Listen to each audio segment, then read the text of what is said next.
it to modernity. Not easy to do when you talk about the fact that you are dealing with a religion, a system of belief and worship that spans 14 centuries and really covers a very significant amount of the globe. But we're going to get into that today because of a new book that I think you're going to find very helpful. It does interviews with a number of those individuals who are in the category of moderate Muslims. Some are reformers, others are not. Of course, we've also talked with those who have left Islam and have warned us about what is there. And then the second part of that gets into some of those significant issues. The author of the book is Christine Douglas Williams. She is a 9-time international award-winning journalist and television producer.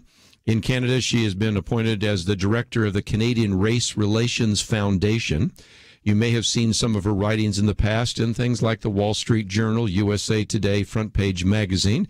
She also writes for Jihad Watch, something we quote from quite frequently here on Point of View, which is a project of the David Horowitz Freedom Center, and also as a senior advisor to the Hudson Institute there in New York. Christine, thank you for joining us today here on Point of View. Thank you, Kirby. Help me out with this tug of war. Is that a fair analogy between those who really want to bring it back to the 7th century and implement Sharia law, and then those who you've had a chance to interview who believe that there is a possibility, at least, of trying to modernize Islam? Kirby, a tug of war is a polite way of putting it. A full-blown turf war is more accurate, I would say. You're dealing with incredible forces that aren't about to give up without a critical fight. They have existed for 1,400 years. We've seen the bloody conquest throughout history. We can still see evidence of them today when you look at the countries ruled by Islamic jurisprudence. This is a critical issue. Human nature is such that once you have a force in power, it does not surrender that throne easily. Islam has been through a process throughout history. In fact, the whole notion of reform didn't just start today. We're hearing about it more now since 9/11. There is a small group on North American soil that are vocal about the issue of reforming Islam or just modernizing it. However, when one looks throughout history, reformers have existed throughout history. In fact, they have been murdered throughout history. More recently, we've heard of another group called the Quranist sect. They don't believe in the Sunnah, they don't believe in the Hadiths, they believe in human rights, and one can call that group reformist as well. Now, Dr. Sheikh Subi Mansour is the founder of the Quranist sect in Egypt, and he talks about what reform means, and he has witnessed the worst himself and experienced it, and this provides a really good example of the kind of struggle we face. He was actually a professor at Al-Azhar University in Cairo.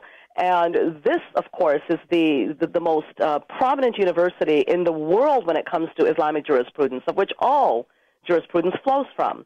Now, this fellow was a teacher there. Because of his views with being a Quranist founder and rejecting certain human rights abuses, which I refer to in the book as problematic texts, he was eventually not only kicked out of Al-Azhar University, but he was also imprisoned, and subsequently he was exiled from the country by Mubarak. Now, one of the first places he went when he came to America was a mosque in Boston.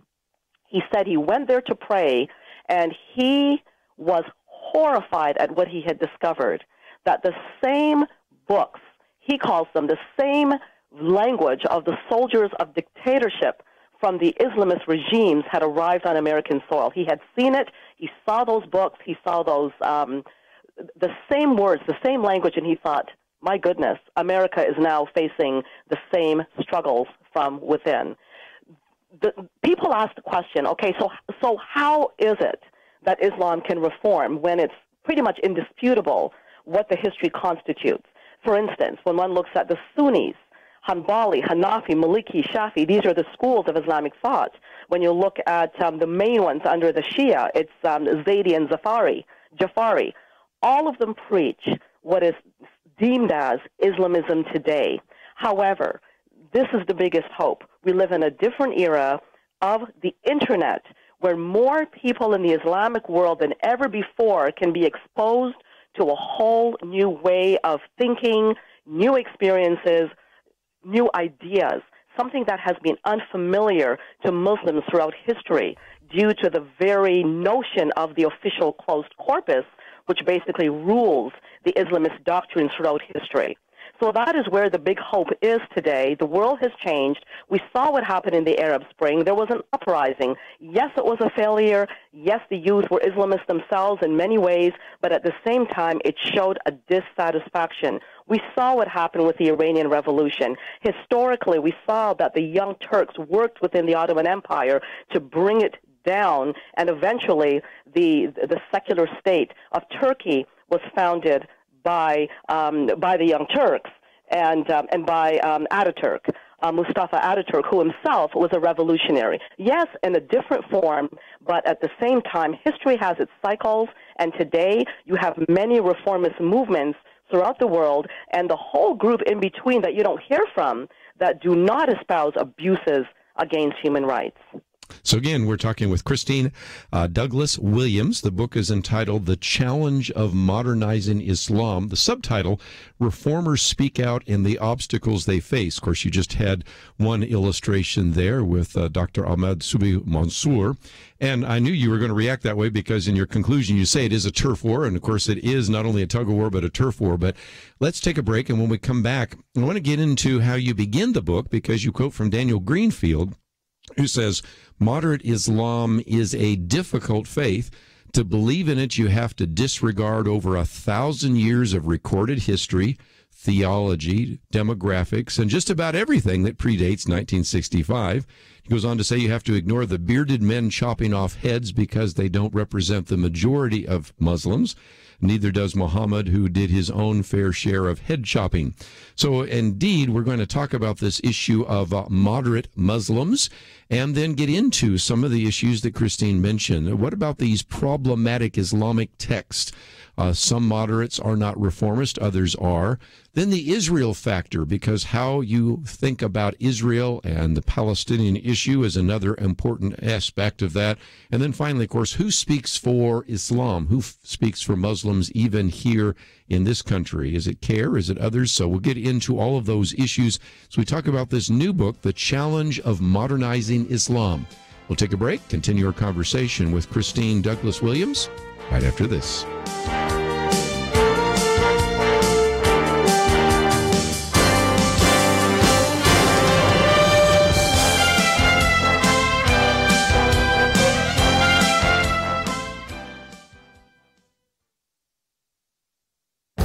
This is Viewpoints with Kirby Anderson.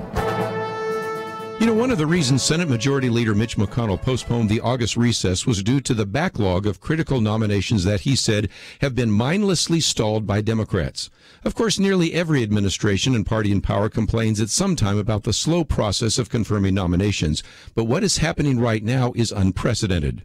During the first 6 months of President Trump's administration, he made 257 nominations to important governmental positions in his administration and in the federal judiciary. But the Senate has only confirmed 55 of those 257 nominations.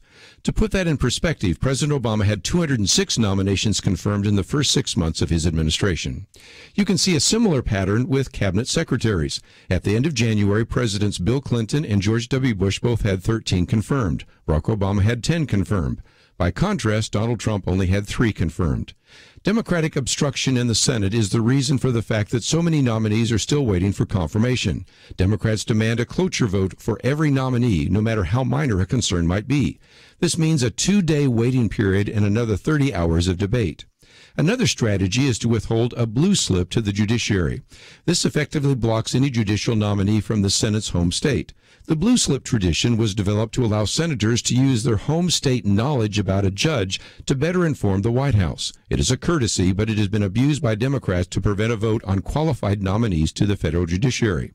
It is time for the leadership in the Senate to stop the nomination blockade and get on with the important task of governing and placing qualified men and women in administrative posts and the judiciary.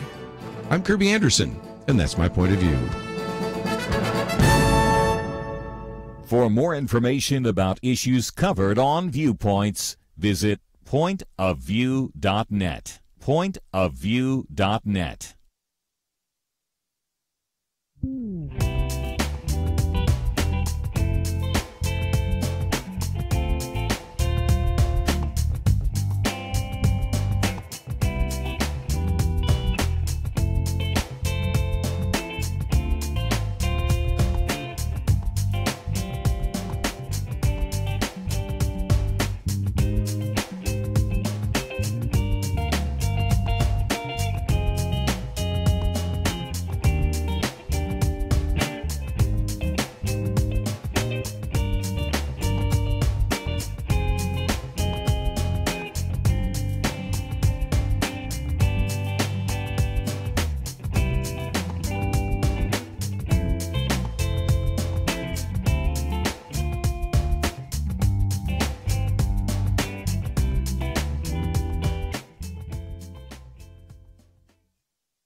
You're listening to Point of View, your listener-supported source for truth. We're pleased to have with us today Christine Douglas Williams, and if you'd like to join us a little bit later, feel free to give us a call, 1-800-351-1212, talking about the challenge of modernizing Islam. And Christine, part of that has to do with the text. Zuhdi Jasser, I mentioned just a minute ago, said that most of the translations that exist today have been fueled by Saudi petrodollars and include interpretations that are very supremacist.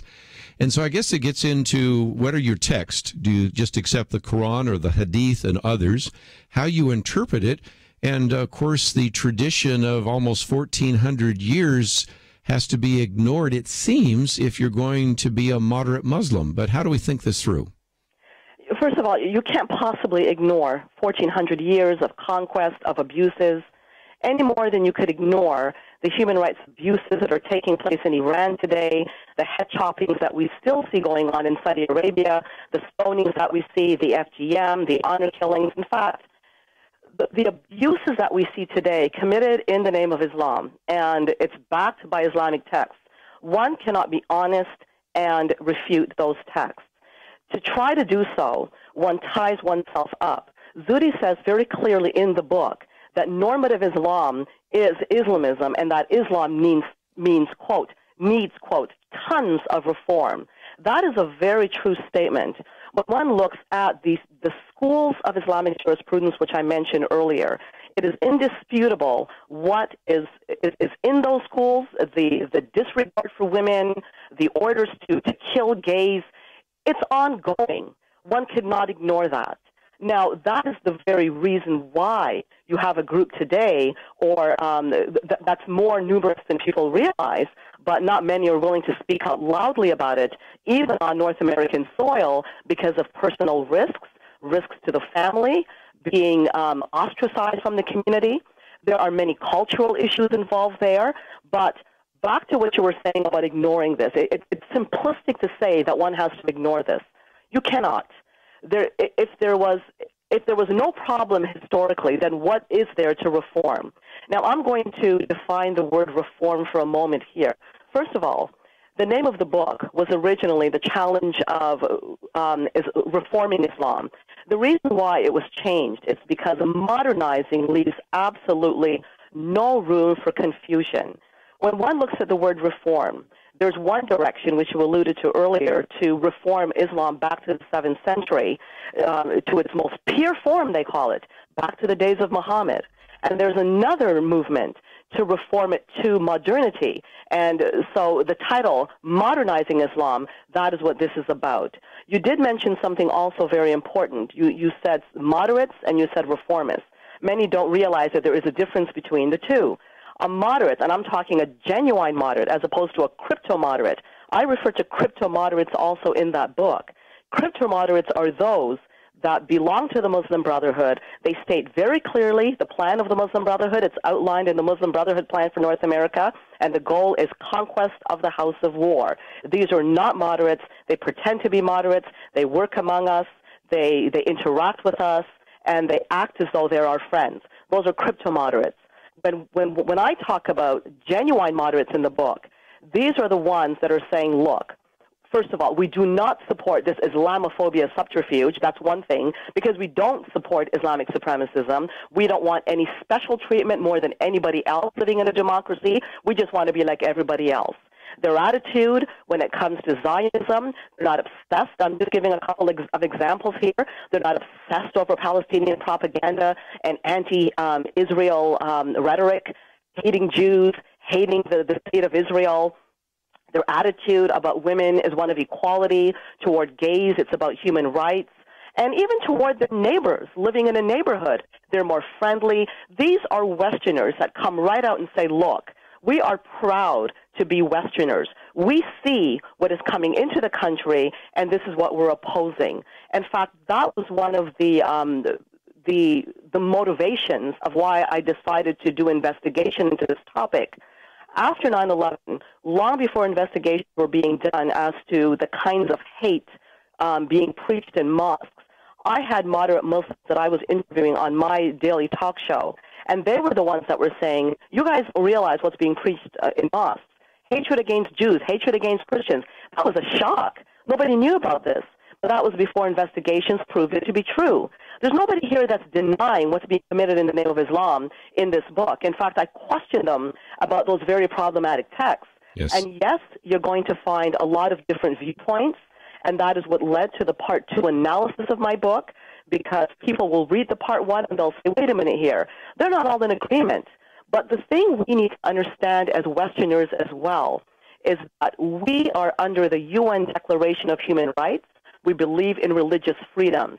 Nobody can have any sense of logic to actually believe that we could obliterate 1.6 billion Muslims in the world, kick out every Muslim, and anybody that gets converted, kick them out too, ban the Quran. It's just not going to happen.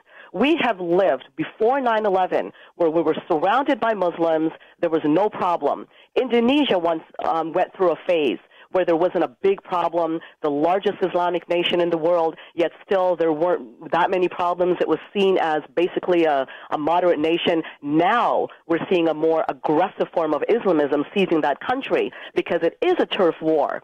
But at the same time, we have seen throughout history that there have been changes to and from that arrow that points to back to the 7th century or forward toward modernity. The point of the matter is we live in a North American society with Muslims. And the biggest question is, who are the voices that we're listening to in the Islamic community? They have a right to their beliefs. They have a right to even question their own faith within themselves. But they must live and abide by the Constitution, which those individuals do, which is why they are genuine moderates, not crypto. And again, there in the first part of the book, The Challenge of Modernizing Islam. And then the second part, we'll get into that in just a minute. But before we take a break, talk about the subtitle, Reformers Speak Out and the Obstacles They Face. You've already shared a little bit about that, but in the next couple minutes, can you just talk about what it is? Because so often, Christine, we'll have people say, well, where are the moderates speaking out? Where are the Muslims calling for some kind of sanity? And I oftentimes will give credit where credit is due, and we'll quote from Tawfiq Hamid or Zuhdi Jasser or people like that. But most of the time, our listeners are saying, we don't hear from those individuals. Why so? Okay, first of all, in the book, and I'll just say this very clearly and quickly, Dr. Jalal Zubairi, Dr. Kanta Ahmed, Shireen Qudosi, Sheikh Subi Mansour, Salim Mansour, Rahil Raza, Zuhdi Jasser, those are the ones that are interviewed. You also have people like Tariq Patel, like Farzana Hassan in Canada. It is very difficult what these individuals face by speaking out. Many of them are on fatwa lists. Their families have suffered. Zuhdi in the book talks about what he has suffered, what his family has suffered as a result of speaking out against Islamism. But he explains at length that it is a calling that he sees. This is the way he honors his own deep personal faith by fighting for America. He regards that as his difficulty, as his contribution, his faith contribution to America. Every one of these individuals are paying some price by standing up. Most of them, if not all of them, aren't even welcome in mosques because mosques are so radicalized. So they tend to stand isolated. And with the group Muslims Facing Tomorrow in Canada, I'm an advisor to that group. That group is Rahil Raza's, she started this group. And at the same time, though, it does have many members of that group, and I've been to some of their events. And these are people, one of them does films in Pakistan completely against Sharia law. It explains why it is a dramatization that condemns Sharia law. So these individuals are doing work behind the scenes. Not Yes. all of them are vocal. Not all of them will speak out in the media. And a big issue is the mainstream media often doesn't even give them a voice. Right, they ignore them. They Yeah. completely ignore them, and Yes. and governments ignore them. And then when some kind of a jihad attack happens, you hear everybody shouting, well, where are the moderates? Where are the reformists? But the media is not giving them a chance. That's right. Well, that's one of the reasons we wanted to do that today. We've had a chance to interview a few of those people, but Christine Douglas Williams has interviewed so many of them. If you're interested in the book, we have a link to the website, Encounter Books, so that you can order it. You can find out more about her as well. You can follow some of the links on our website, pointofview.net. And as you go there, you will notice that we've put up a new banner here because we're really talking about some of the challenges we face every day, facing pressure from our culture to compromise our values in the battle for our minds. Oftentimes, knowledge is power. So that's why the Point of View team is working to give you news and information and commentary you probably don't hear in other particular venues. So take the time to visit the website, pointofview.net.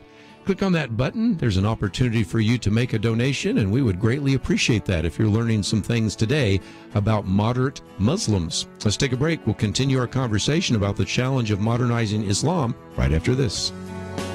Would you like to be above average or exceptional? I'll explain how you can be in a moment. What do you think about change? Some people love it, others not so much. I'm guessing you agree our culture needs change, but how will that happen? Change happens with you and your influence. If each of us does our part, God can change the culture through us. That's a goal at Point of View, to help you change things around you. We never charge for the information we deliver each day, but that information is not free. There is a significant cost in getting it to you. You know who helps us do that? About 1 out of every 800 listeners to Point of View. So you can be above average. You can be exceptional by visiting pointofview.net and clicking the banner Change Happens with You, or by calling 1-800-347-5151. Thank you for being exceptional by supporting Point of View. Pointofview.net at 800-347-5151. Point of View will continue after this.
You're listening to Point of View. The opinions expressed on Point of View do not necessarily reflect the views of the management or staff of this station. And now, here again is Kirby Anderson. Continue our conversation today with Christine Douglas Williams, the author of the book, The Challenge of Modernizing Islam. I would encourage, Christine, people to buy a copy of the book, but can you send them to other websites? We have a few linked on our website, but where can people go to get more information about your book and about you? Amazon.com. Just type in fact, if you just type in the title, The Challenge of Modernizing Islam, or my name, Christine Douglas Williams, it comes up on various websites. Every major bookstore will be carrying the book. I would imagine most people would be able to get it in their bookstore, but we do have a link there so they can get it from the publisher as well. If we talk for just a minute about Islam, especially as it relates to Israel, because you mentioned that, and in that chapter 13, you talk about the fact that most of those individuals you interviewed actually pointed out that a belief in maybe an attitude towards Israel told you a lot about their sympathies. And, of course, you don't have to be a Muslim to necessarily question and dispute Israel's right to exist, but you do quote from Bernard Lewis, the emeritus professor there at Princeton, who basically said kind of classical anti-Semitism is really kind of part of the Arab world. So what about this issue of Islam and its relationship to Israel? It is ingrained throughout history, and there is another individual that I didn't mention, actually, that I interviewed, Dr. Tawfiq Hamid. He gets into the explanation of what really bugs Islamists about Jews and about Israel in particular.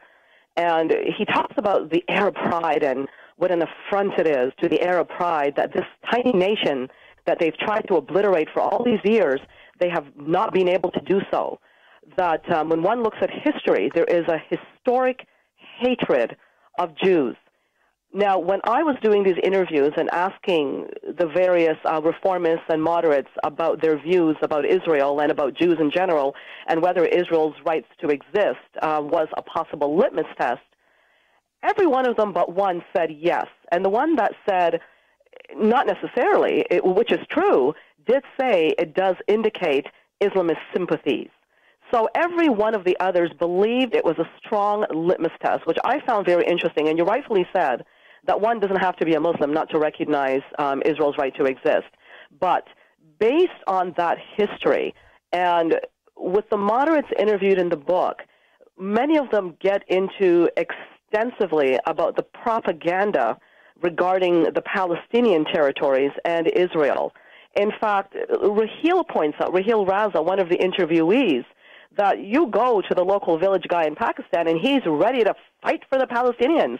Yet if you ask him, where is it on the map, he doesn't have a clue. This is the kind of a thing. They are fed that kind of a propaganda throughout history about the, well, in fact, since the establishment of the Mandate for Palestine back then, they have been fed this bill of goods, because back in those days as well, the Muslim Brotherhood was also established in the Palestinian areas, and so they were fed that the Jews are the enemies. These are the enemies. And there was also reports about Muhammad's last wish being, let no two religions exist in Arabia. The bottom line is, throughout history, there have been problems between Jews and Muslims. And when Muhammad went to Medina, he was rejected by the Jewish tribes, and many believe that's where it started. And it still hasn't ended today, particularly among the Islamists. But the genuine moderates differentiate themselves very clearly from Islamists who do have a problem with Jews. Many of them try to hide it. And Dr. Tawfiq Hamid asks outright, he asks outright Islamists, or people that you may suspect as being an Islamist, what is your view about Israel? What is your view about Zionism? Zionism simply means Israel's right to exist. Archaeological evidence proves Israel's history to that land, and he asked, if you were to ask them openly, what is your view on Zionism? If you ask it quietly, they can lie to you. You ask it publicly, well, then put it up on your website. That is some of the advice he gives. Ask them questions about Zionism and hear where they stand, and you will see this antagonism toward the Jewish people. And something else Tawfiq Hamid points out very interestingly. He says China, they have no regard for Muslim human rights. In fact, they treat Muslims terribly in China. They don't recognize their rights, and in other countries as well. But for some reason, the antagonism is against the Jews, is against Israel, whereas Israel has Arabs working in Knesset and respect the equality of individuals in Israel.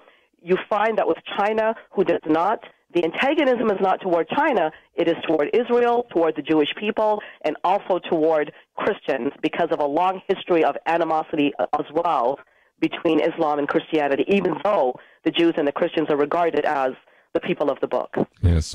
1-800-351-1212. If you'd like to ask a question or make a comment, we'll have more opportunity in the second hour for your questions. But while we have Christine Douglas Williams with us, we certainly would welcome your phone calls as well. 1-800-351-1212. One of your other chapters, it's actually the last chapter before the conclusion, Who Speaks for Islam? Who Speaks for Muslims? Of course, you have CARE and a number of other groups, but take us through this, because you have some groups that are front groups, others that are using things like, as you talk about in one of the other chapters, Islamophobia to create victims. This is really important for our listeners to have some kind of discernment about who actually speaks for the Muslim world. What troubles me the most about the pattern of what I see happening, Kirby, is that the West we're just throwing up our arms all over the place, taking wild swings. I've been attacked saying I'm trying to put a pretty face on evil. You can't reform Islam. It's an evil religion, the whole bit. Muslims have human rights. They're protected by human rights, by the UN Declaration of Human Rights. But it is imperative that Muslims abide by the Constitution. This should be non-negotiable. Unfortunately, on Western soil, we have not stood up for our own constitutions. I talk about the word Islamophobia in the book because it is a Trojan horse. Using words like anti-Muslim bigotry is very acceptable, just like you can use the word, anti-black bigotry. We have evolved as Western nations. We do not support bigotry we're not supposed to, against races, against creeds. This is a no-no. We are trying to evolve more. I mean, every society you go, there are prejudices, there's racism, even between minority groups.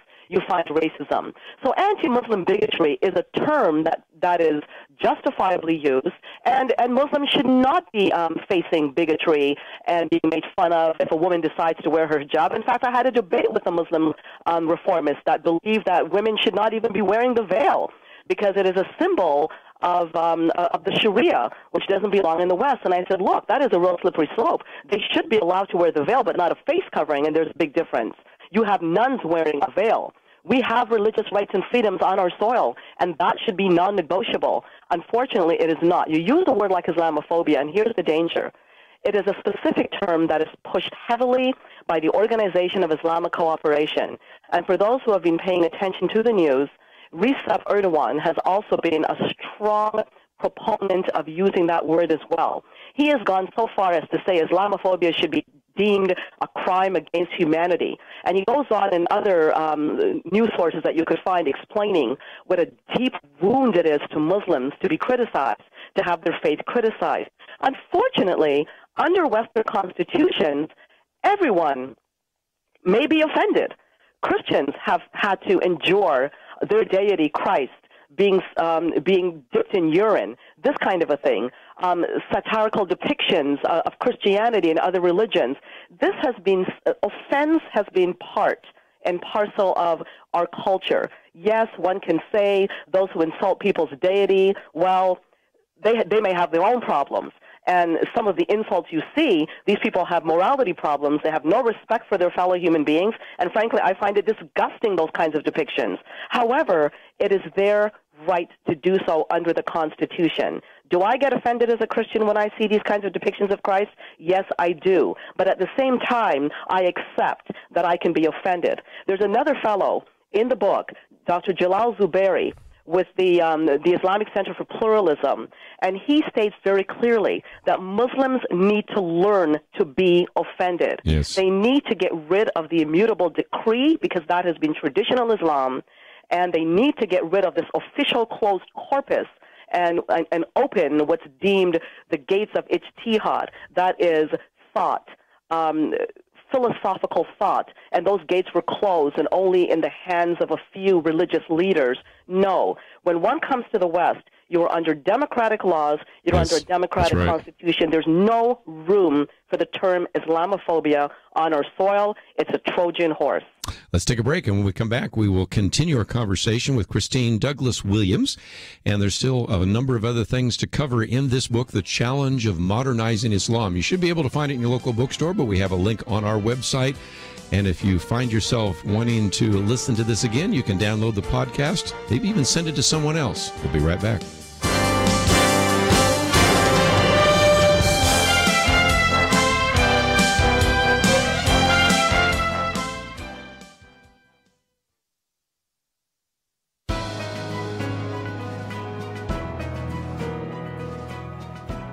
Welcome to the First Liberty Briefing. I'm Jeremy Dice. If you're a regular listener to this program, you've heard the term Kaporos before. You know that First Liberty represents the Chabad of Irvine against efforts by animal rights activists trying to end their millennia-old religious tradition. We previously discussed a case out of New York City in which activists attempted to stop Orthodox congregations there from performing this ancient Jewish ritual.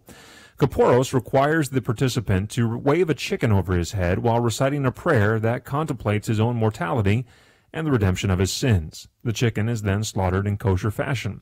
Well, in New York City, activists complained that this posed a public health hazard. According to the complaint, feathers, blood, and chicken parts flowed in the streets, gagging passersby. But the court rejected the complaint and refused to compel city officials to put an end to the practice. Now, on appeal, the court has affirmed that decision, explaining, quote, rituals involving animal sacrifices are present in some religions, and although they may be upsetting to non-adherents of such practice, the United States Supreme Court has recognized animal sacrifice as a religious sacrament and decided that it is protected under the Free Exercise Clause of the Constitution, unquote. That's the point of the First Amendment, to protect your right to freely exercise your religion, even if someone else finds it upsetting. To learn how First Liberty is protecting religious liberty for all Americans, visit firstliberty.org. You can learn how to protect religious freedom in the workplace, public schools, your church, the military, and more by downloading First Liberty's free Religious Liberty Protection Kits at firstliberty.org. That's firstliberty.org. If you want hope for religious freedom, go to firstliberty.org.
Now, back to Point of View, your listener-supported source for truth. Pleased to have with us for a few more minutes Christine Douglas Williams. If you'd like to join us, 1-800-351-1212.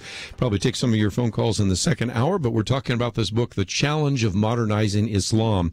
And Christine, one of the forewords in the book is by Robert Spencer, who's been on the program with us many times before, but he begins his foreword to your book by quoting from the Quran, Surah 5, "This day I have perfected for you your religion and completed my favor upon you and have approved for you Islam as a religion." There is a sense in which in the text itself, and certainly in the tradition, the idea that Islam is perfect, that this was divinely revealed, that there is really no place to ask questions, to challenge, which is what you see very much in Christianity. We're encouraged to think through with our minds and make commitments. There is a sense in which this is always going to be a challenge if you want to modernize Islam, because it sort of starts with the assumption that this is a perfect revelation that cannot be changed throughout centuries. Yes, and again, that cannot be disputed. Under Sharia law, in fact, Sharia law is considered divine law. You don't question Sharia law, and that is part of why blasphemy is such a powerfully used term, even in the West. And in Islamic countries, blasphemy will lead you to your death. That is a very important notion indeed. However, when Muslims come to the West, we see traditionally before 9/11, we have seen them assimilate throughout the Caribbean. We have seen them assimilate throughout Indonesia. Once upon a time, it's becoming more radicalized now, they lived in peace. So in other words, they were not living according to the dictates of Sharia law or what's stated in the Quran. And by the way, even the history of the Quran could be disputed. Robert Spencer also wrote a book, Did Muhammad Exist? Right. which provides a lot of compelling evidence to a lot of what we see in the Hadiths and Sunnah is fabricated. That is another story. But also, there's a website I mentioned in the book, Al-Musliya, of Arab intellectuals that talk about the history of Islam and that how it was a verbal tradition for 200 years after Muhammad. And during that time, God alone knows what changed. Because the bottom line is, we all know, and most of us have done this exercise in elementary school, you start off a story in a line. Within 10 minutes, the story's changed at the end of a line. So what, pray tell, happened in those 200 years, we will never know. The bottom line is, what I put forth in the book is that if one takes text, whether it be on paper, in a book, whatever it is, and you throw it on a shelf, you put it on the floor, that has no power sitting there by itself. The minute a human being picks it up and makes a decision about how to practice it, it gives that text meaning. Collectively, it gives it more meaning. The Jews went through their history where stoning was a part of the faith. They were commanded by God to stone and to kill for certain sins. And likewise, fast forward this, Christianity went through the Middle Ages, and they went through their period where they would execute forced conversions during the Crusades. And yes, Christians will say, well, if you read the New Testament, that there's not one violent verse. Well, exactly, there's none. But at the same time, religion is made up of the people, and the adherents of that faith were killing people, and they did so in the name of their religion with how they practiced it. There's also the part about the Old Testament. The Christian Bible is the Old and the New Testament. So one could say, well, look, there were violent texts in the Old Testament. Christians abided by that through the Middle Ages. They took it upon themselves at forced conversion. Whatever the reason is, there's definitely a huge difference between Christianity and Islam, between Judaism and Islam. But the bottom line is, it is the people that practice the faith. Collectively, it behooves all of us to leave that kind of behavior, those kinds of barbaric texts, back in the 7th century where it belongs. That is the one thing that every moderate interviewed in the book and reformist believes in 100%. Leave those words back in the 7th century. They do differ on how they view those words. Some say, well, Muhammad faced an existential threat. They have different views as they reconcile their own faith as a personal exercise, which they are entitled to do according to their own human rights. But they are explicit. We need to stand up for the Constitution, and there is no negotiation when it comes to that. Well, again, the book is entitled The Challenge of Modernizing Islam, Reformers Speak Out, and the Obstacles They Face. And Christine, just before we let you go, let's talk about, again, a website or two that you might point them to. Of course, they can find the book in their local bookstore. We also have a link to Encounter Books, so they can order it from the publisher if they can't find it there. But where would you send people if they'd like to read a little bit more about some of the things that you've put together? Every major bookstore. Otherwise, they'll order it for you on Amazon.com. And again, I might just mention, I've seen a lot of your articles. I just pulled up one in Newsmax just a minute ago. Of course, we've mentioned various articles you've had in the Wall Street Journal, USA Today, Front Page Magazine, and a variety of other places. So, Christine, thank you for giving us some time today here on Point of View. Thank you very much, and you have a nice day. Again, the book is entitled The Challenge of Modernizing Islam, and it is really broken into two sections. Number one, of course, it looks at some of those key players that we've just talked about a minute ago. Second, gets into Islam and Islamism, as well as moderates and reformists, the whole issue of problematic Islamic text, the issue of Islamophobia, Israel, and, of course, who speaks for those individuals as well. And this is something that we need to think through very significantly. Bernard Lewis is somebody that I've quoted quite frequently. I quote him quite often in my book, A Biblical Point of View on Islam. He was the emeritus professor at Princeton University, one of the leading authorities on Islam, and has written a number of different books on the subject. But he said, it is difficult to generalize about Islam. In one sense, it denotes a religion, a system of belief and worship, but it also is a situation in which you have a civilization that grew up and flourished under the aegis of that religion. The word Islam thus denotes more than 14 centuries of history, 1.3 billion people, and a religious and cultural tradition of a more enormous diversity.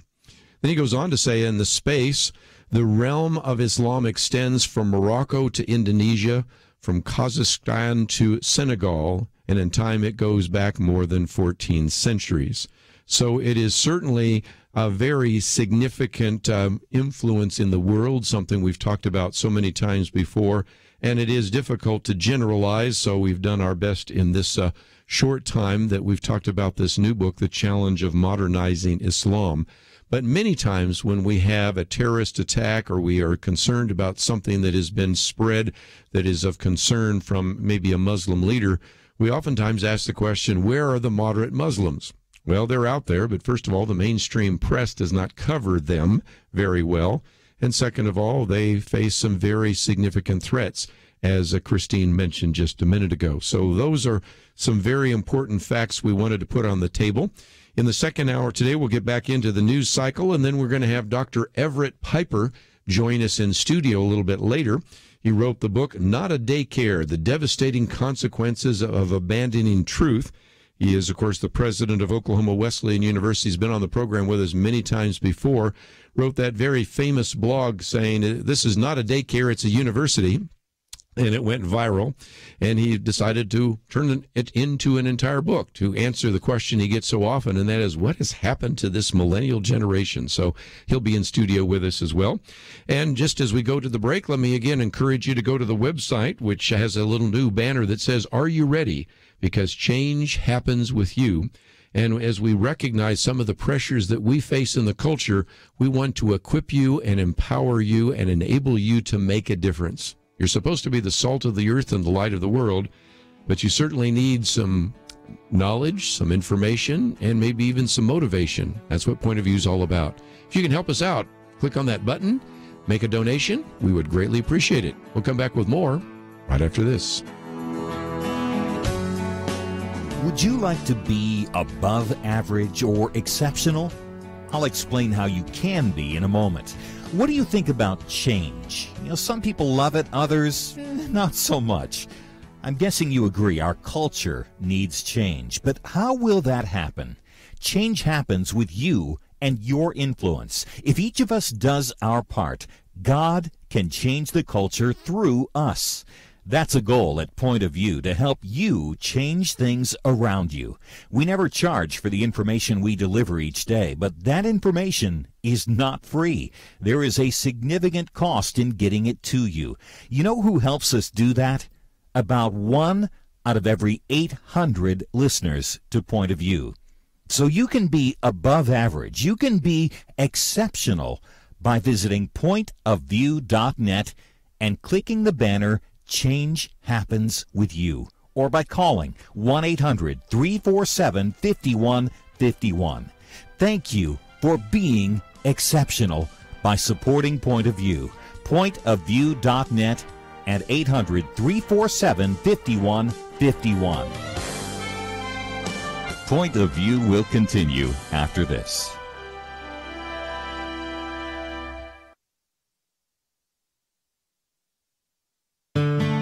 I just thank God for y'all. I listen to you every day, truly. I wanted to thank y'all for everything you do each day to inform Christian families and our community about the things we can do, and just the way you're so informative. I listen to you daily and love you guys and appreciate you so much.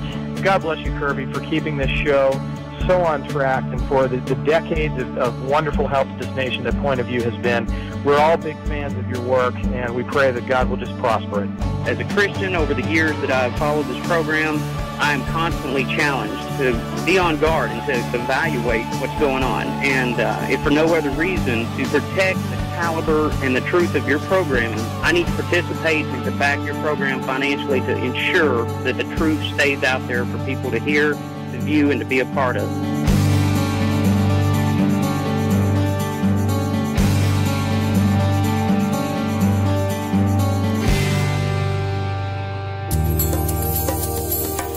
This is Point of View Radio.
Hi, this is Kirby Anderson. You know, each day we take on the tough issues and provide a biblical perspective to them. The topics we cover are wide-ranging.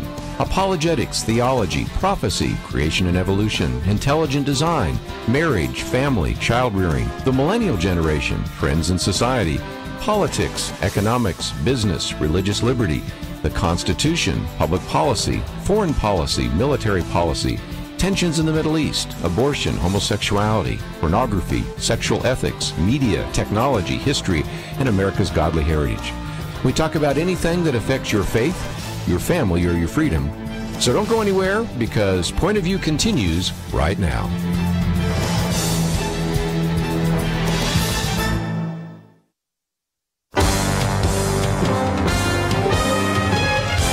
Across America, live. This is Point of View.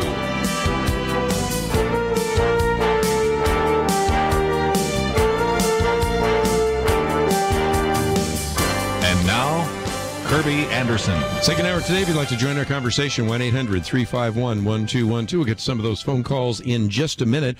Let me give you kind of a brief overview of the rest of today and then this week. First of all, in about a half an hour, we'll have Dr. Everett Piper in studio with us. He is the president of Oklahoma Wesleyan University. Wrote a book called Not a Daycare, The Devastating Consequences of Abandoning Truth. And we'll talk about what's happening to some of these safe spaces, and you can get out your Play-Doh and you can get your chamomile tea, and we'll just try to make everybody feel good. No, he's going to actually just challenge some of that, as you might imagine.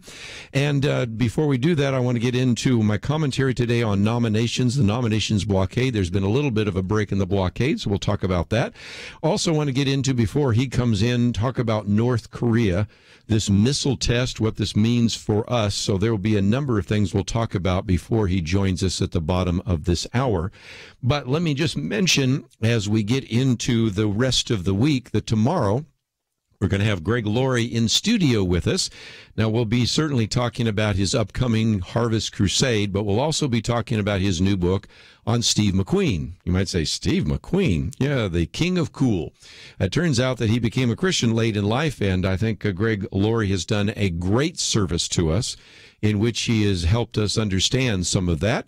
And so we'll be in studio with him tomorrow talking about that. Later on, after the program is over, I'm going to be taping an interview with Dinesh D'Souza, which I plan to air on Thursday. So you might want to hear that interview when we actually air it. It's called The Lie. We'll get into what that means and some of the issues there as well. And, of course, our Millennial Roundtable on Wednesday. So I hope you'll join us every single day here on Point of View. Well, if you get my daily commentary, you know that one of the concerns I've had, and one of the things I've talked about briefly here on the program, is the commentary for today. So if you don't get my Viewpoints commentary, it's very easy to sign up so that it will land in your inbox. We oftentimes have other graphs and charts and things with it. Many of you listen to radio stations that actually carry my commentary, although there are a number of other radio stations that don't carry Point of View that carry my commentary as well.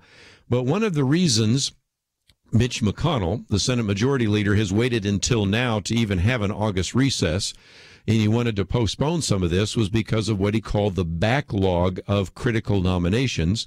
And this was due, I think, to be honest, to some tactics and techniques done by the Democratic minority there in the United States Senate. And if you have any doubt about this, the numbers I gave you for the first 6 months, and now I'm going to update those in just a minute, but for the first 6 months, Donald Trump, or President Trump, had actually made 257 nominations to various important administrative positions and federal judicial positions, and only 55 of the 257 were confirmed. To put that in perspective, at that time, after 6 months, 206 nominations were confirmed for President Obama. Now, that's because there has been a real attempt to slow walk these nominations. There's a couple of reasons for that and a couple of techniques that they have used. One is that almost every one of these nominees has been put under severe kinds of restrictions due to what is called a cloture vote. Now, a cloture vote for a nominee does a couple of things. First of all, there's a 2-day waiting period, so that slows the process up. And then there is, according to a cloture vote, up to 30 hours of debate. So this just kind of slow walks some of these nominees that are eventually going to get confirmed, but it slows the process down to a crawl, and that's exactly the attempt that is taking place there. Now, when you talk about individuals that are actually appointed to the federal judiciary, there is a tradition known as a blue slip. Now, this was developed in large part because when you are particularly taking a nominee from a state, let's say Michigan, for example, or Minnesota is the one that everybody's using right now, you may, as you are a senator from, say, Minnesota, know more about the nominee than people generally. So the blue slip is sort of a courtesy so that the home state acknowledgments and the home state experience that a senator or other members of their party might have about the individual can be given. But what has happened is even though this is a courtesy, a lot of these senators, especially in these blue states, are simply not handing in their blue slips. And so as a result, that slows the process down as well. Well, in my commentary, I gave you the numbers for 6 months, but now that we've had the August recess, I thought I'd give you the latest numbers. And that is now, because of some flurry of activity that took place last Thursday, and I think it was kind of interesting, Mitch McConnell actually said the Senate has confirmed more executive branch nominees this week than all of the executive branch nominees confirmed this year combined. And that's really the case because they bumped that number up pretty dramatically. Now you have 124 individuals that have been confirmed for the Trump administration. But again, I always like to give you a comparison because Barack Obama had 310 confirmed by the August recess in his first year. So again, you can kind of see that these mass confirmations, primarily that took place on Thursday, which were due to what's called unanimous consent, these were helpful, but they were primarily, ambassadorships and things of that nature. Not that those are completely unimportant, but they're not going to be as significant as an undersecretary of a key cabinet post or as an individual that would serve as a judge in the federal judiciary. So there's still a long way to go, but let's give credit where credit is due. Of the 279 so far that the Trump administration has nominated, 124 have been confirmed, 8 actually failed. And again, the average days to confirm, 54 days for the Obama administration, much less. So I just thought I would give you that update. And if you find yourself saying, well, now that I have my senators theoretically coming back home, this August recess is supposed to be so they can come and see you, have town hall meetings, interact with you. We'll see how much of that takes place. But if they do, you might simply ask some of these senators why it has taken so long to even get the various cabinet secretaries and under cabinet secretaries and others in their positions.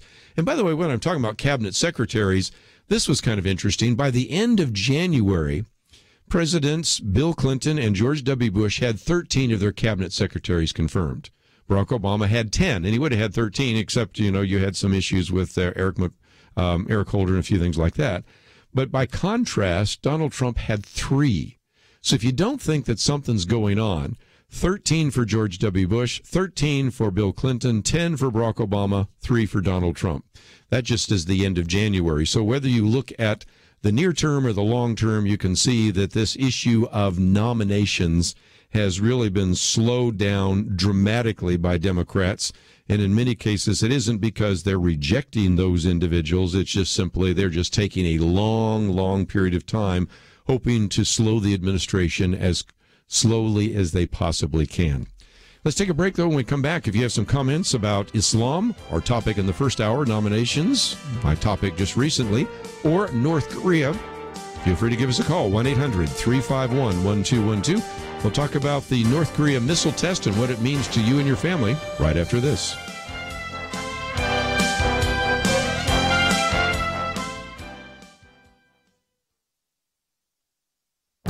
This is Viewpoints with Kirby Anderson. You know, one of the reasons Senate Majority Leader Mitch McConnell postponed the August recess was due to the backlog of critical nominations that he said have been mindlessly stalled by Democrats. Of course, nearly every administration and party in power complains at some time about the slow process of confirming nominations, but what is happening right now is unprecedented. During the first 6 months of President Trump's administration, he made 257 nominations to important governmental positions in his administration and in the federal judiciary. But the Senate has only confirmed 55 of those 257 nominations. To put that in perspective, President Obama had 206 nominations confirmed in the first 6 months of his administration. You can see a similar pattern with cabinet secretaries. At the end of January, Presidents Bill Clinton and George W. Bush both had 13 confirmed. Barack Obama had 10 confirmed. By contrast, Donald Trump only had 3 confirmed. Democratic obstruction in the Senate is the reason for the fact that so many nominees are still waiting for confirmation. Democrats demand a cloture vote for every nominee, no matter how minor a concern might be. This means a 2-day waiting period and another 30 hours of debate. Another strategy is to withhold a blue slip to the judiciary. This effectively blocks any judicial nominee from the Senate's home state. The blue slip tradition was developed to allow senators to use their home state knowledge about a judge to better inform the White House. It is a courtesy, but it has been abused by Democrats to prevent a vote on qualified nominees to the federal judiciary. It is time for the leadership in the Senate to stop the nomination blockade and get on with the important task of governing and placing qualified men and women in administrative posts and the judiciary. I'm Kirby Anderson, and that's my point of view. For more information about issues covered on Viewpoints, visit pointofview.net. Pointofview.net.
You're listening to Point of View, your listener-supported source for truth. Back to join our conversation, 1-800-351-1212. Dr. Everett Piper will be with us in just a few minutes, but just before he joins us in studio at the bottom of the hour, and we talk about his new book, Not a Daycare, did want to focus for just a minute on North Korea, and we'll take some of your phone calls. So if you'd like to join us, that number, 1-800-351-1212.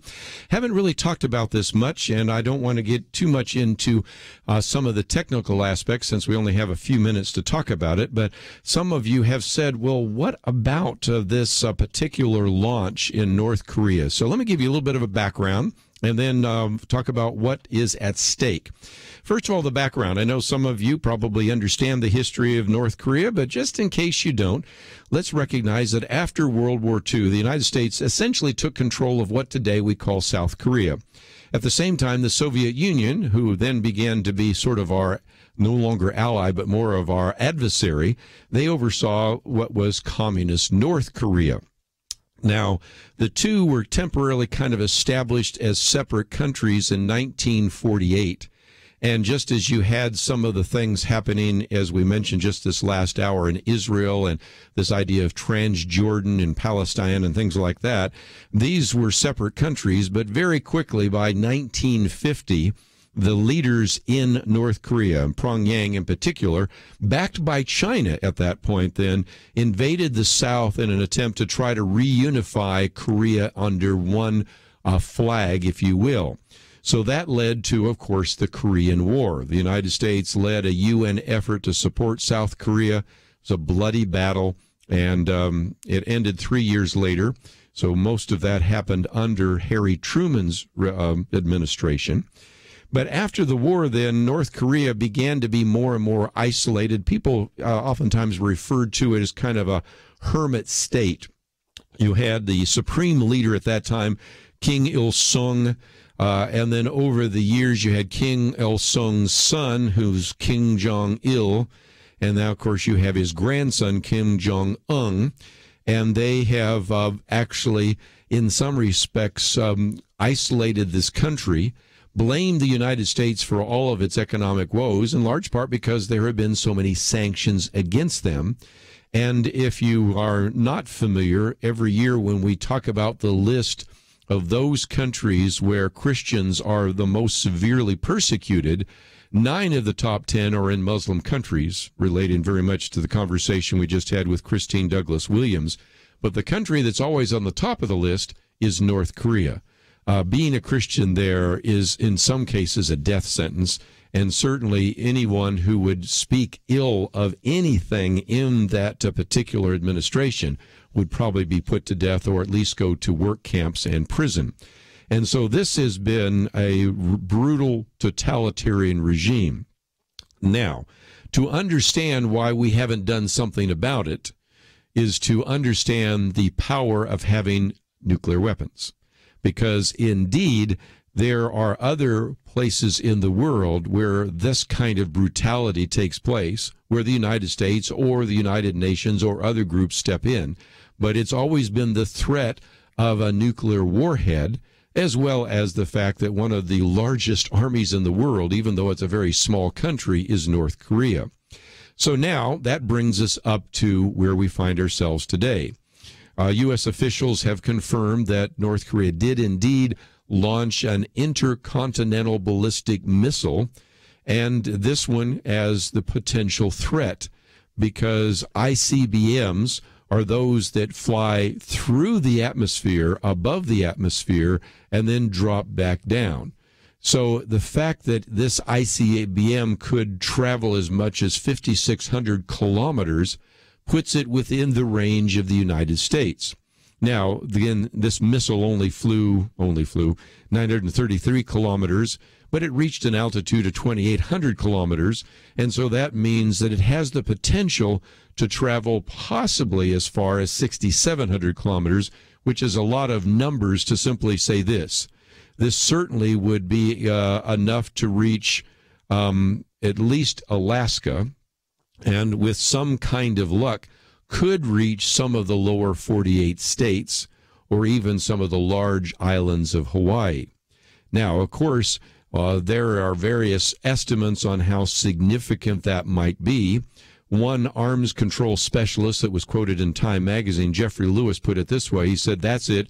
It's an ICBM, an ICBM that can hit Anchorage, Alaska, not San Francisco, but still. Now, since then, we have the possibility that maybe it could even go further, but we'll see how that plays itself out. So the fact is that, number one, it has the potential to threaten us, but forget that. The Hermit Kingdom, as some people have referred to it, already has a number of missiles that can travel shorter periods of time, and this, of course, means that it threatens South Korea, it threatens Japan, and other countries there as well. So the question is, what do we do?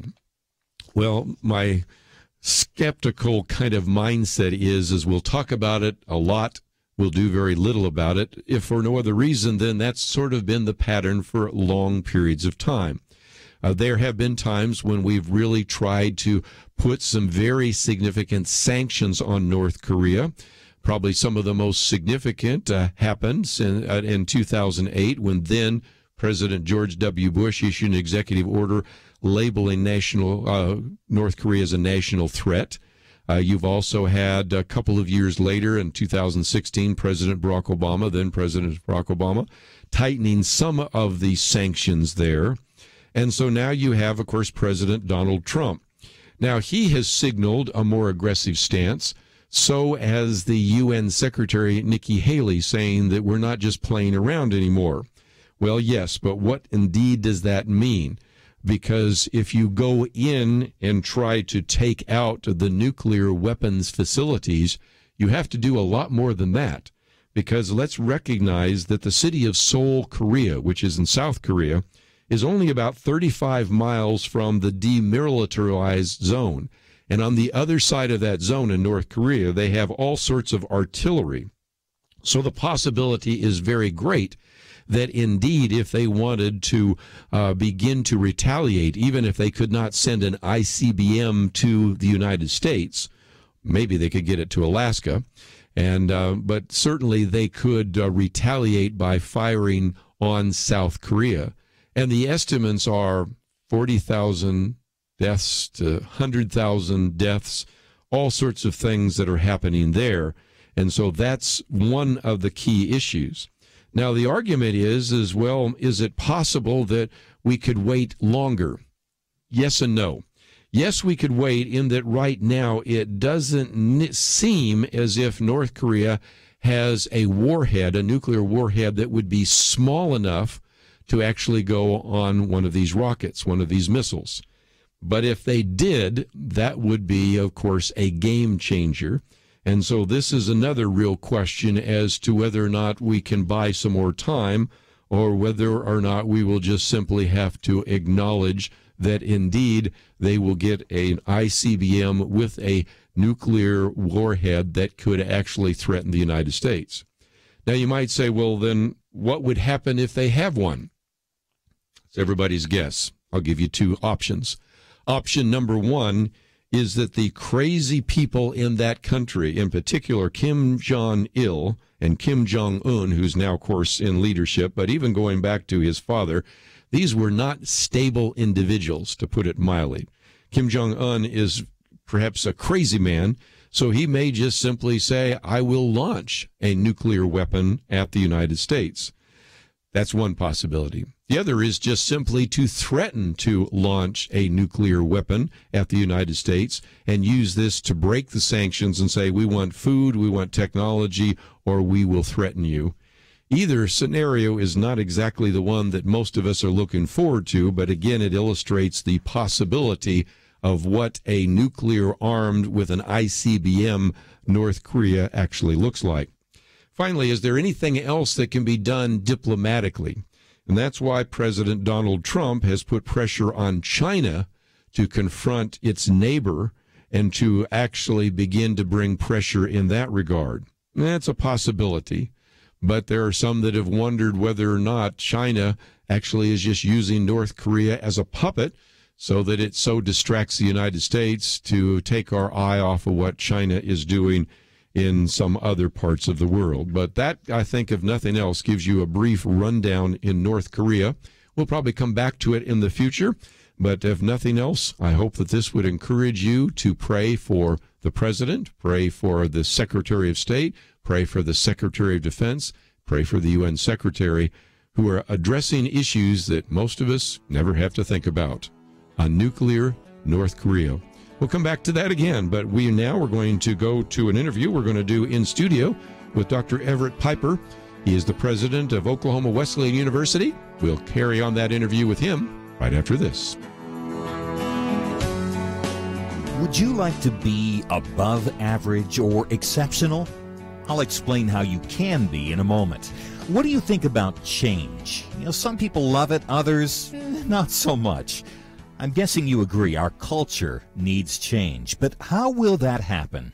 Change happens with you and your influence. If each of us does our part, God can change the culture through us.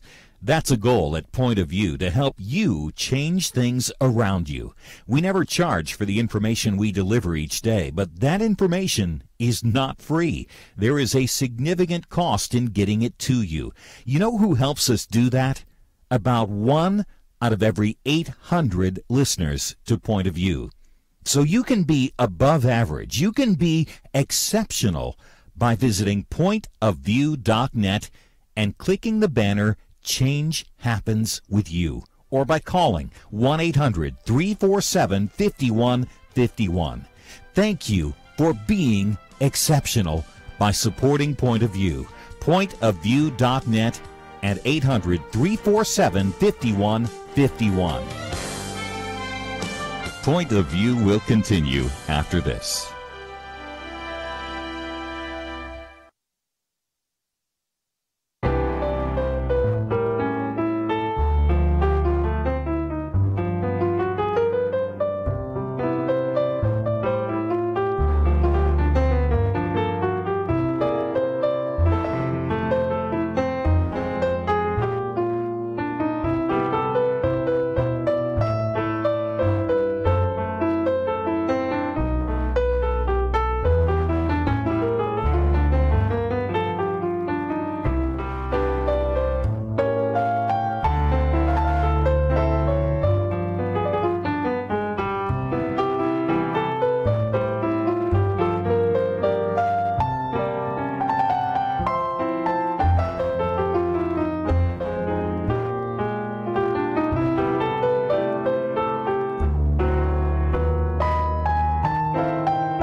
are listening to Point of View. The opinions expressed on Point of View do not necessarily reflect the views of the management or staff of this station. And now, here again is Kirby Anderson. Final half hour, and we have in studio with us today Dr. Everett Piper, individual that we've quoted from so often. As a matter of fact, you might remember one of our commentaries that we quoted from on this Not a Daycare, which was a blog that he posted after an incident we'll talk about in just a minute that turned into this book. We have information about it on our website. It's published by Regnery. As we've mentioned before, he's the president of Oklahoma Wesleyan University, a graduate of Spring Arbor as well as Bowling Green State University, and has his PhD from Michigan State University, and he joins us now in studio. It is always great to talk with you by phone. Great to have you in studio. I'm honored that you've invited me here. Thank you. I guess we have to start with the obvious story, and that is you get a contact from one of your professors who said, I did a chapel service, and one of the students felt threatened and singled out, and so you asked the obvious question, well, what were you preaching on? 1 Corinthians 13, the love chapter, and you were like, totally incredulous. Tell us the rest of the story. Indeed, I was. We have required chapel at Oklahoma Wesleyan University still every Wednesday and Friday. We're boldly and unapologetically Christian, and we're boldly and unapologetically conservative at OKWU. In fact, we have 4 cornerstones. They're called the primacy of Jesus Christ, the priority of Scripture, the pursuit of truth, and the practice of wisdom. Why is that important? Because we tell everybody that when we recruit them. Right. There's no student that comes to Oklahoma Wesleyan that does not know who we are. Mm-hmm. But in spite of that, we had a student that came forward after a chapel and said that he felt singled out, as you said, and he felt victimized by a sermon. I asked the speaker, well, what was the sermon on? It was on 1 Corinthians 13. And for those who don't know, it's the quintessential love chapter of the Bible. Love is patient, love is kind. Yes. You've probably heard it read at 100 different weddings and maybe even had it read at yours. Yes. I was incredulous. I wrote an op-ed, as I do weekly. Right. Published it in the local paper. I've jokingly said generally when I write something for the local paper, 5 people read it and 3 people care. Mm-hmm. On this particular week, 3.5 million people read it. It went viral. And I essentially said this, if you expect to be coddled rather than confronted, if you expect me to make you feel comfortable in your sin rather than confronting you toward the goal of confession, you're in the wrong place. This is a university. It's not a daycare, and I expect you to grow up. That was the start of this particular conversation as to what the academy should be. Is the college, is the university a place to be safe, or is it a place where you should actually be challenged and confronted? One of the things that I've said is before I was doing this talk show, lots of times I would speak on college campuses. And in the 1970s and 80s, you would have liberal professors invite you in and say, you know, you've had a chance to hear my perspective, so we're going to bring Mr. Anderson in here, Dr. Anderson, to come and address these issues. And you even have a quote here from this former Stanford provost who said, over the years, I've watched the growing intolerance at universities in this country, a kind of intellectual intolerance, a political one-sidedness. And I noticed the same thing. We went from a time in which you would have professors invite you in.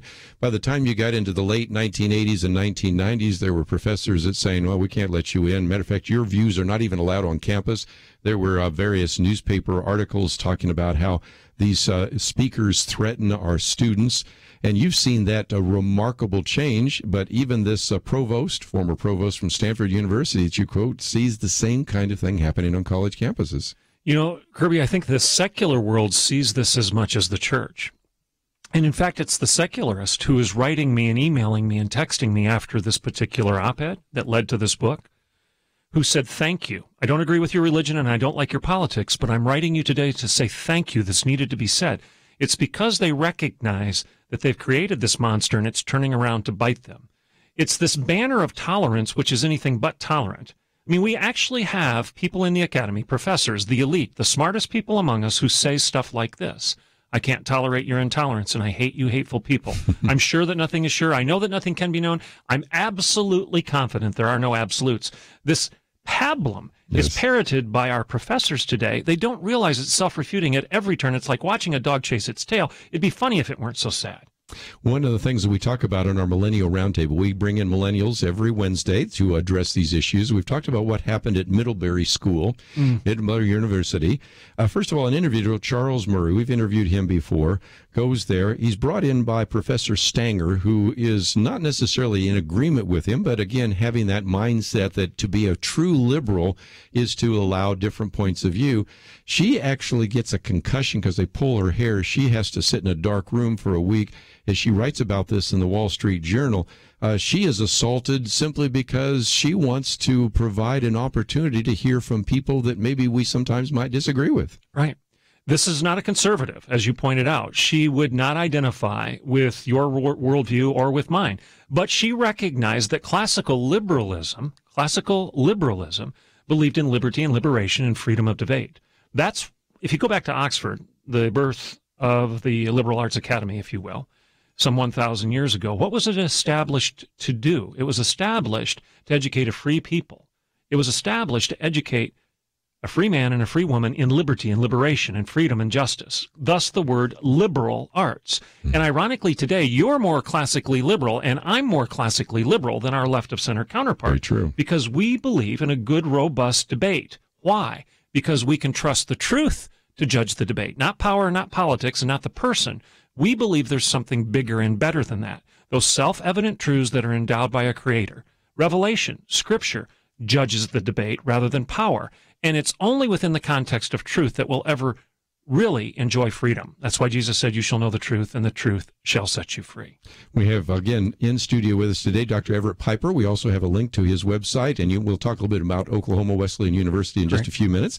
The book, Not a Daycare, but let's get into one other thing that we talk about in our Millennial Roundtable, and this is this disease of non-judgmentalism. You tell a story that when you were at Michigan before you went to Oklahoma Wesleyan University, one of the things you wanted to do is get these students to begin to think about issues, and so you had them watch Schindler's List.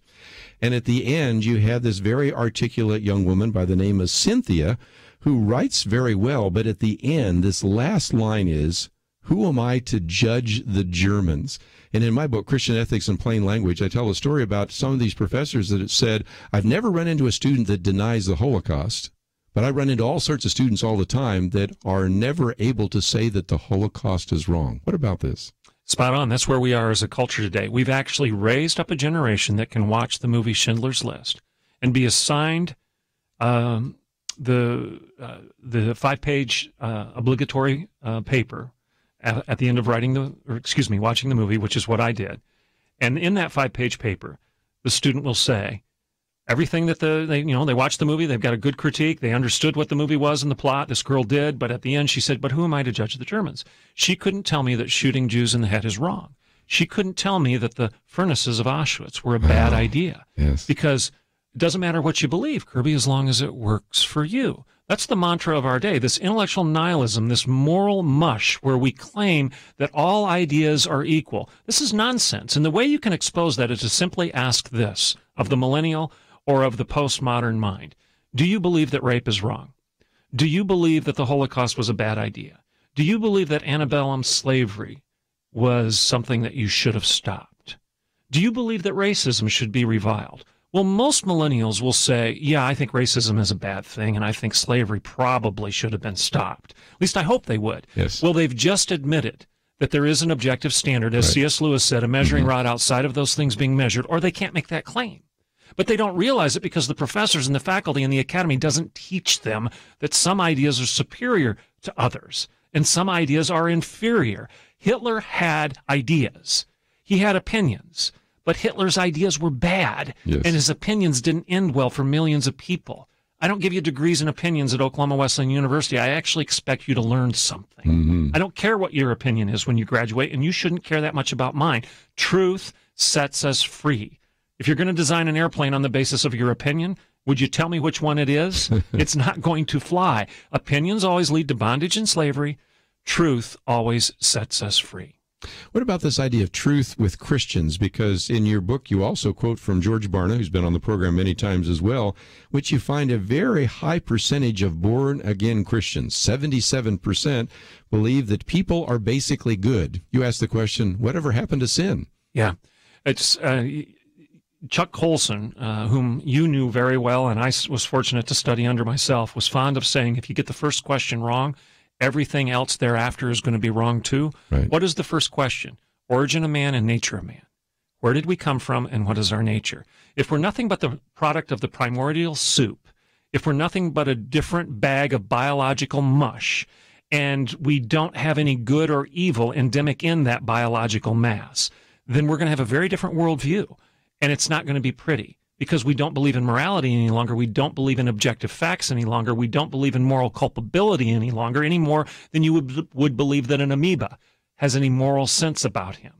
What we have today is we've dumbed down the imago Dei to nothing but the imago dog. Yes. We're not the image of God any longer. We're the image of the animal, where we follow our every instinct and our every appetite, and our inclinations define us rather than our identity in Christ. Let's take a break. Dr. Everett Piper in studio with us for just a few more minutes. And again, we're talking about this wonderful book, Not a Daycare. You should be able to find it in your local bookstore, but we have links to it as well. It's published by Regnery. We'll continue our conversation right after this.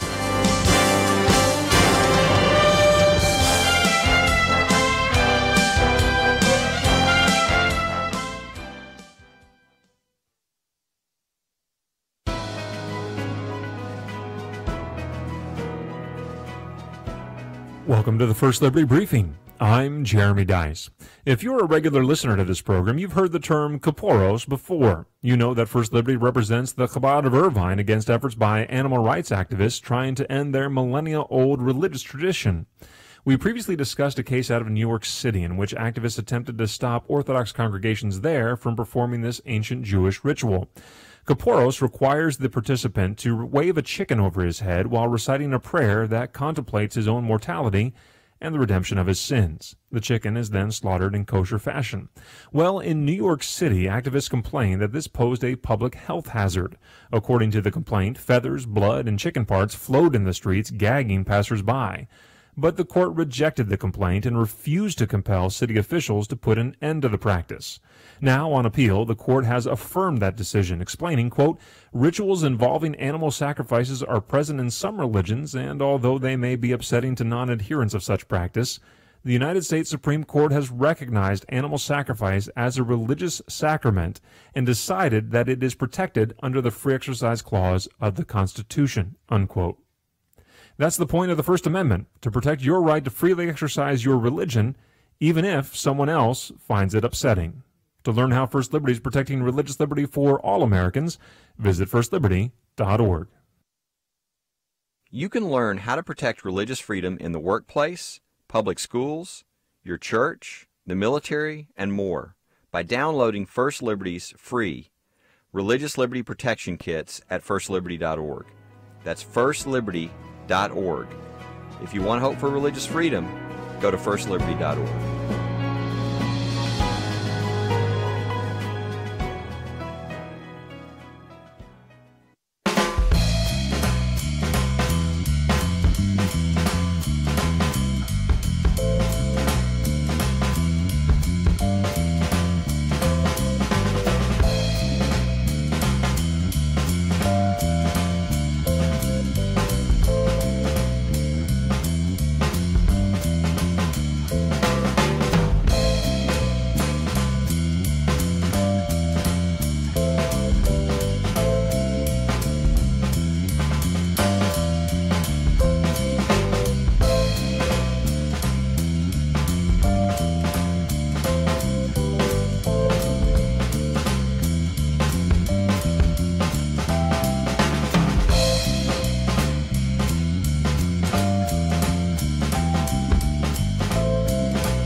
Now, back to Point of View, your listener-supported source for truth. Privileged to have in studio with us just for a few more minutes, Dr. Everett Piper, author of the book Not a Daycare, and we'll also talk about the wonderful opportunity for some of you, either as students or maybe even online, to be involved with Oklahoma Wesleyan University. But one of the other quotes, and I've used this one from Kay Haggard, you mentioned that as well, that's in my book, Christian Ethics in Plain Language, in which she would take these students through the lottery. And if you've ever read the short story, that's where eventually they pick out a lottery and they kill some people off. By the way, they have a new movie coming out which is on that same theme, interestingly enough. It's just hitting the theaters right now. It's called Thinning, but it's the same idea. And you would, again, just assume that students would go, oh, that's just terrible. But what you found, and you talk about this, is someone said, well, that's kind of neat. That's kind of cool. This sort of non-judgmentalism has really become rampant in the universities, hasn't it? It's become pervasive. And what we have, again, a student can't tell you that the Holocaust is wrong. Who am I to judge the Germans? And then we have this movie by Kierkegaard, this novel, The Lottery, where students read it. And the point is, year after year, for a decade or two, as she made that assignment to her various different classes, they understood. They understood that it was morally wrong for a society to sacrifice a human being for the sake of anything, let alone a good crop or a good harvest. And in this particular novel, that's indeed what they do. They sacrifice the mother at the end of the novel. It's the lottery. They draw straws, if you will, as you know. And the children actually pick up stones and they're upon her. I believe that's the concluding sentence of the book. Yeah. What we have is a generation that can't tell you that that's wrong. Because they've been taught, I'm going to repeat myself, that it doesn't matter what you believe as long as it works for you. Well, of course, things that worked for Hitler or Mao or Mussolini or Stalin or Robespierre might need to be judged as bad because we know that millions of people died at their hand. Of course, there are good ideas and there are bad ideas. Of course, we have to make a judgment on these things. And the proof therein is that anybody disagreeing with me right now is basically saying, you're wrong. Well, how could I possibly be wrong if it doesn't matter what you believe as long as it works for you? They have no basis for judgment. Anybody who's indignant over a conservative idea is admitting that the conservation of an objective truth is important for that measuring, because they cannot critique you and they cannot critique me if there isn't some standard other than their opinion or their feelings. Yes. Let's talk about the church for just a minute, because we have pastors who are listening to this. We have seminary students that are probably just getting out of class if they were taking summer classes and listening to this, and pastors, elders, deacons, all sorts of individuals. And I remember when you were on with Bill O'Reilly, he really just kind of knocked you over for a second, in which he says, where are all the leaders, you know? And he said that even after you were on the program, because he said that more than a few times, in which he was just appalled that there don't seem to be a lot of Christian leaders. And Dennis Prager said the same thing when he's been on this program. You know, when he was traveling around speaking about Jews being persecuted, he used to, even as a young man, think, where are the Christians that would speak out against the Christians being persecuted? And you have a whole chapter here, a whole section on when the church fails to lead. What would you say to some of our leaders out there right now? Well, I'd quote Bonhoeffer. It's the first thing that comes to my mind. Not to speak is to speak, and not to act is to act. Silence in the face of evil is evil itself. God will not hold us guiltless. Bonhoeffer was spot on. And what was he responding to? He was responding to an apostate church, a silent church. The body of Christ was biting its lip, holding its tongue, while evil was taking place. And he said, your inaction and your silence speaks volumes, and it is an aggressive act of evil against those very people you should be protecting. The body of Christ is obligated to have spine. Jesus is not spineless. Jesus has spine. He has courage. He steps into the fray. He debates in the market square of ideas. You are the hands and feet of Christ. You are the mouth of Christ. You must speak and you must act, because silence in the face of evil is evil itself. God will not hold us guiltless. I believe the church is culpable in our time. You know, Kirby, it's interesting. The 97% of the comments that came in from the 3.5 million views of my piece, Not a Daycare, were positive. Yeah. 3% were negative. You know who the 3% was? I've heard you say this before. Tell our audience. The church. The church. The secularist wrote in and said, good for you. It needed to be said. Yeah. It was the church that wrote in and said, shame on you. Yeah. It was too harsh. You're too mean. Too harsh. Yeah. Because Christians are supposed to be nice, right? We've talked about that on our Millennial Roundtable the other day. Exactly. But is nice synonymous with love? No. Is tolerance synonymous with love? Let's go back to Bill O'Reilly. You brought that up. You'll also remember that I challenged him in that very same episode because he got into this issue of tolerance. I said, Mr. O'Reilly, on your anniversary, did you send your wife an I tolerate you card? What a great line. And I suggested, no, you didn't, because tolerance is an inferior ethic. Mm-hmm. Christian charity, love, is a superior ethic. Tolerance says, I don't care about you. I really don't like you. I certainly don't love you, but do what you want. Yeah. Love says, I care deeply about you. Stop. There's a great difference between tolerance and love, and I would argue it's time for the church to love rather than tolerate. One other thing you talk about is the idea of being able to have an apologetic, which doesn't mean to apologize. One of the things that Dr. Piper, we talk about so often is Point of View is dedicated to helping you articulate a biblical worldview and also to know how to defend a biblical worldview. So you can see why that particular section of the book was really resonating, because we need to be able to give a reason for the hope that is in us, don't we? Absolutely. Apologia is a word that means apologetic, that leads to the apology, which is not saying you're sorry, but giving a defense for the faith that lies within, defining and defending your faith. But unfortunately today, I don't think our church can do that because we haven't been catechized. We don't know how. We don't know how to define the key components of our faith, and we certainly are not prepared to defend them. Here's a case in point. It's in the book. The week before Oklahoma Wesleyan cancels a full day of classes to have a day for the Josh McDowell Institute for Christian Thought and Apologetics, where we bring in key scholars from around the world to teach our students how to define and defend their faith, the orthodoxy of their faith. Right. Another Christian college canceled classes on its campus to have a day that focused on privilege and social justice. Basically, they had a day of apologizing, and we had a day of apologetics. Yes. Parents need to be very careful when they choose their schools. I might just mention there's a whole section here that just warns your parents that are maybe going to send their kids off to college this fall or next year or the next couple of years. Just because it says Christian in the name doesn't mean anything. So just before we run out of time, let's talk about, as people go to okw.edu, that would be Oklahoma Wesleyan University, what will people find if they actually go to that website? We have it on our website here and encourage people to find out about it because they could enroll as a student, but I know you're also developing an online curriculum as well. Absolutely. What you're going to find is Oklahoma Wesleyan defines itself by 4 pillars. The primacy of Jesus Christ, Jesus is the Son of God. The priority of Scripture, Scripture is the Word of God. The pursuit of truth, truth is given by God. It isn't made up by you or me. And finally, the practice of wisdom. Wisdom is demanded by God. Holiness, sanctification, being set apart to be a man or a woman of integrity, where you integrate head and heart and fact and faith and belief and behavior into a whole human being that behaves in accordance with his beliefs. That's Oklahoma Wesleyan, and that sets us apart as being different, and I would argue better than probably any other school out there, because we believe this. We don't apologize for this. This is who we are, and this is what drives us. This is what makes us a university and not a daycare. Thus the book. And just outstanding university, outstanding book, and I really appreciate you coming in and spending a few minutes with us today. Thank you, Kirby. Let me just suggest that if you find yourself saying, oh, that was so good, but it went so fast, well, you can download the podcast, or of course, it's also on our YouTube channel. And just as that blog post and that commentary went viral, maybe you could take some of the clips here and make that viral and put it on your Facebook page. We've made it very easy for you to do so. All available at the website pointofview.net. We have information about Dr. Everett Piper. We have information about the book where you can order it, and I'm sure you'll find it in a local bookstore because this book is destined to be a bestseller. That's all we have for today. I want to thank Andrew and Steve, as well as Elisa, for their help behind the scenes. Tomorrow we have Greg Laurie in studio with us. I'll be taping an interview with Dinesh D'Souza, which you'll hear on Thursday. We'll see you back there on Tuesday.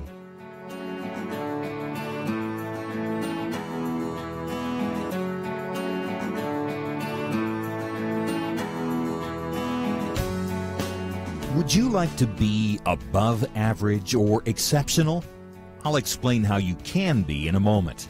What do you think about change? Some people love it, others not so much. I'm guessing you agree our culture needs change, but how will that happen? Change happens with you and your influence. If each of us does our part, God can change the culture through us. That's a goal at Point of View, to help you change things around you. We never charge for the information we deliver each day, but that information is not free. There is a significant cost in getting it to you. You know who helps us do that? About 1 out of every 800 listeners to Point of View. So you can be above average. You can be exceptional by visiting pointofview.net and clicking the banner Change Happens with You, or by calling 1-800-347-5151. Thank you for being exceptional by supporting Point of View. Pointofview.net and 800-347-5151. Point of View is produced by Point of View Ministries.